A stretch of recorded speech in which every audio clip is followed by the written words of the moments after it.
من پرنیانم و امروز اومدم یه دونه نوشیدنی خیلی خوشمزه و مقوی و در عین حال ترند رو بهتون آموزش بدم که از این به بعد تو خونه با خیال راحت درستش بکنین.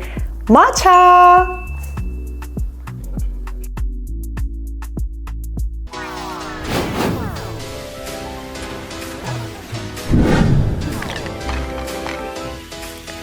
برای درست کردن ماچا ما احتیاج داریم به ماچای سرمونیال.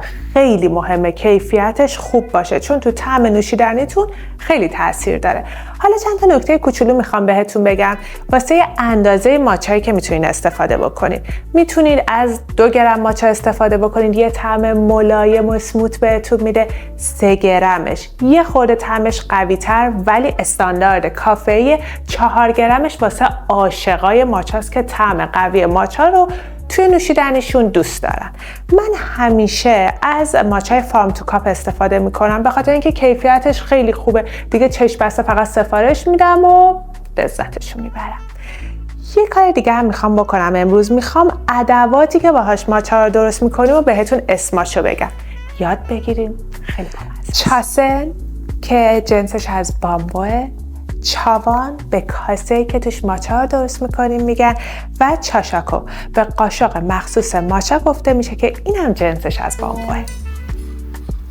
همینجوری که داریم ماچامون رو الک میکنیم به نوشیدنیمون عشق میدیم که یه روز خیلی خوب و برامون بسازه. خب ماچامون رو به مقداری که میخوایم الکش کردیم. حالا احتیاج داریم که بهش آب رو اضافه بکنیم. دمای آب خیلی مهمه که تقریبا 70 درجه باشه. آب جوش نباید بهش اصلا اضافه بکنیم. کوچولو آب اضافه میکنیم. شروع میکنیم. روش مینویسیم M یا W.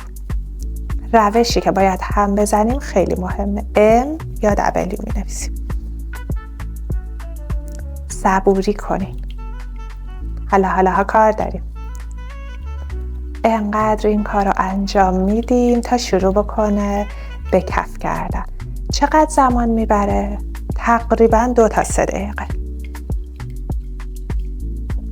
یکی از محاسن ماچا اینه که یه مقدار خیلی زیادی به بدنتون کافئین وارد نمیکنه که دوباره 2 ساعت بعد احتیاج داشته باشین که قهوه‌تون رو شارژ بکنین.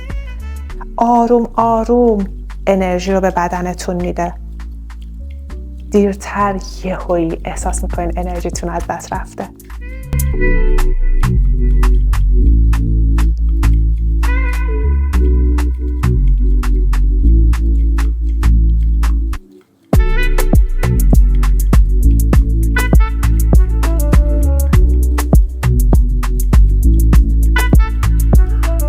حسابکاری هم کردم. 2 دقیقه تا 3 دقیقه همش زدم و اینکه به این بافت جذاب رسیدم. حالا میخوام سروش کنم. نارگیله. شما هر شیری که دوست دارین، شیر بادوم، شیر معمولی یا حتی همینجوری خالی دوستش دارین میتونید بخوریدش.